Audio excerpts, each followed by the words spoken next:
மனிதனுக்கு இருக்கவே கூடாத ஒரு விஷயம் என்னன்னா நோய் தாங்க. காசு பணம் இல்லன்னா கூட எப்பயாவது நம்ம கஷ்டப்பட்டு உழைச்சாலும் சம்பாதிச்சுக்கலாம். ஆனா நோயின்னு ஒண்ணு ஒருத்தவங்களுக்கு வந்துருச்சு அப்படின்னா, அவங்களால அடுத்த கட்டத்துக்கு போகவே முடியாது. நோய் இல்லாமலும் அவங்க தான் வந்து உண்மையான கோடீஸ்வரர்களே. நோய் வந்து ஒருத்தருக்கு வந்துருச்சு அப்படின்னாலே, அவங்க வாழ்க்கையில நெறைய விஷயங்கள வந்து அவங்க இழக்க போறாங்கன்னு அர்த்தம். ஸோ ஒரு மனிதருக்கு அடிப்படையாக இருக்கக்கூடியது உடல் ஆரோக்கியமே. அப்படிப்பட்ட அந்த உடல் ஆரோக்கியம் வந்து பருவ காலங்களுக்கு ஏற்ற மாரி நம்ம எடுத்துக்கிற உணவுல தான் இருக்கு. ஸோ நோய வந்து நெறைய பிரிக்கலாங்க. எடுத்துக்கிற உணவு மூலமா உடல்ல ஏற்படக்கூடிய சத்து குறைபாடு, இன்னொன்னு வந்து ஜெனடிக்கா தொடரக்கூடிய வியாதிகள். ஸோ இது எல்லாமே வந்து நம்ம உடல்ல வந்து நோயின் தாக்கங்கள வந்து குறிப்பிடும். அந்த வகையில சொல்லுவோம் இல்லையா? திடீர்னு நல்லா இருந்தாங்க. திடீர்னு இந்த ஆப்ரேஷன் நடந்துச்சு, அந்த ஆப்ரேஷன் நடந்துச்சு, இந்த கட்டி வந்துருச்சு, உடல்ல ஒரு நெறைய மாற்றங்கள் எல்லாம் வந்துருச்சுன்னு நெறைய பேர் சொல்ல நம்ம கேட்டுருப்போம். அதுபோல வந்து நோய் தாக்கங்கள் எல்லாம் எப்போது வந்து அதிகமாக வெளிப்படும் அப்படின்னு நம்ம பார்த்தோம் அப்படின்னா, ஒருத்தருக்கு ஜென்ம ஜாதகத்துல என்ன இருக்குதோ அதுக்கான தசாபுத்தி காலங்கள் வரும்பொழுது அதோட தன்மைகள் எல்லாம் வெளிப்படும். இதுதான் வந்து ரூல்ஸ். ஸோ அப்படி பார்க்கும் ஒருத்தருடைய ஜென்ம ஜாதகத்துல அவருடைய லக்னத்துக்கு 6, 8 கூடையவர் யாருன்னு பாருங்க. ஜென்ம லக்னத்துக்கு 6, 8 கூடையவரோட தசாபுத்தி அந்தர் காலம் 1.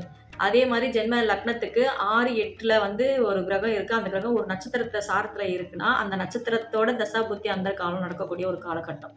போல ஒருத்தரோட ஜென்ம ஜாதகத்துல குரு இருக்கிற ராசிக்கு 6, 8ல இருக்கக்கூடிய கிரகங்களோட தசாபுத்தி காலகட்டங்கள்.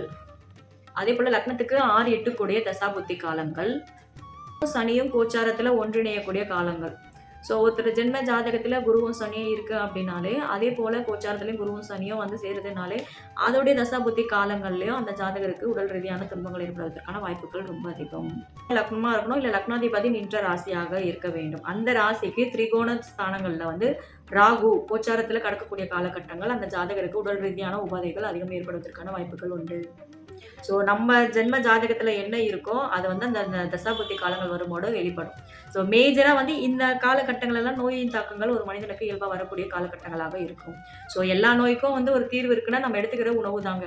ஸோ உணவ வந்து நம்ம சரியான அளவுல நம்ம எடுத்துக்கும் பொழுது, அந்த நோய் தாக்கங்கள்லேருந்து நம்ம வெளியேற முடியும்.